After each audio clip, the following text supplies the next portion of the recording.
Well, LeBron James has done it. He has won yet another play-in game, bringing his mark to an impressive 3-0 in the annual season-end Adam Silver Invitational event. And if only the self-proclaimed king could have extrapolated that win percentage out over his NBA Finals appearances throughout his NBA career, the LeBron jock sniffers would really be on one then.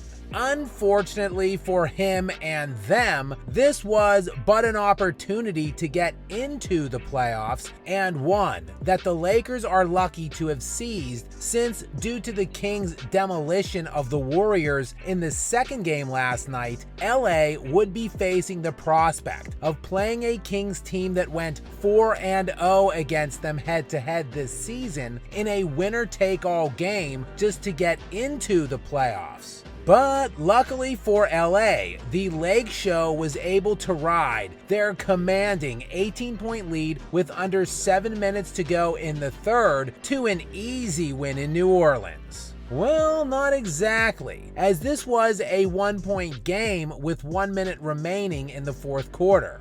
Not to worry though, the Lakers did what they do best, namely get bailed out by a series of puzzling events and most prominently, as is always the case, a massive free throw discrepancy. First, we had Zion Williamson exiting the game with an injury? Williamson, who was dominating all night and easily was the best player on the floor for either team, tied the game at 95 apiece with 3:13 to go before bafflingly storming off the court and heading into the locker room. He would never return and finished the night with a game-high 40 points, 11 rebounds, and 5 assists on 17 of 27 from the field.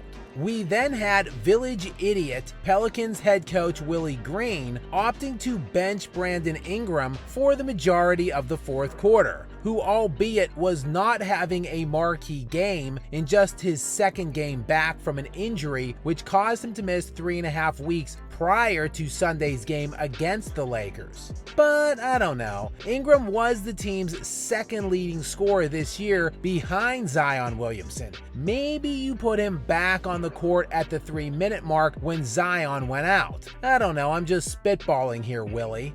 But one thing is for sure, LeBron had himself a night, going 6 for 20 from the field in this one and being defended for stretches by 6-foot, 170-pound backup point guard Jose Alvarado, giving the chosen one nightmarish flashbacks to his legendary pants-crapping session against J.J. Barea in the 2011 NBA Finals. I got poopy. But thankfully for LeBron, Old Faithful never left his side. His go-to clutch performer that has been there every step of the way over the last 2 seasons carrying him. The officials, of course. It's a complete crap. As the Lakers have produced an absolutely eye-popping and inexplicable free throw discrepancy since the start of the 2022-2023 season, where since the beginning of last year's regular season, and including the playoffs over that time, the Lakers have now attempted 1,104 more free throws than their opponents. Over that span of time, the team with the second highest differential is the New York Knicks with just 372. What? Yes, the Lakers have not merely shot 1,104 more free throws than they have given up in the last 2 seasons, but that total is a staggering 732 more than the team closest to them in that metric. It's a complete crap.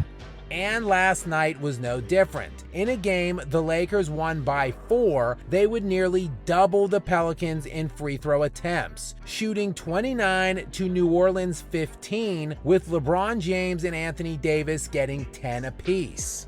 I felt like they fouled and we didn't. And now the Lakers and the NBA League Office's officiating team storm into the playoffs, looking to keep this little party rolling. The Lakers' reward for the victory against the Pelicans is the defending world champion Denver Nuggets, who have beaten the Lakers in the last 8 straight meetings dating back to last season. But LA was in one-possession games late in the fourth quarter in 3 of the 4 games in last year's Western Conference Finals series against the Nuggets before LeBron went all LeBron and took a dump in his pants during clutch time. Diddly poo. And the Lakers will be heading into this postseason rematch with what will end up being 2 All-NBA team selections on this roster, with Anthony Davis likely to not just make second-team honors, but will also probably make an All-NBA defensive team as well. And in addition to LeBron and Anthony Davis, D'Angelo Russell comes in averaging 18 points and 6 assists per game this season, with LA also sporting a formidable bench. Of course, though, all we will hear about is what a David vs. Goliath matchup this is for Nikola Jokic, who has 0 other All-Stars on this roster. And LeBron, of course, will be operating under the same deal he has had in place for over 20 years now and counting. Win and get all of the credit, lose and get none of the blame. Still though, a loss in this year's first round will mark the 4th time in his 6-year tenure with the Lakers that he has either failed to make the playoffs altogether or lost in the first round. And one other thing is certain, the stakes will feel a bit higher in this one for LeBron, as he attempts to quell the ever-expanding legacy of the likely soon-to-be 3-time league MVP Nikola Jokic. And we all know damn well who the league offices and the cavalcade of LeBron jock-sniffing, Jokic-hating media will be rooting for in this one. But chances are likely that Nikola Jokic will just go on disappointing all of them.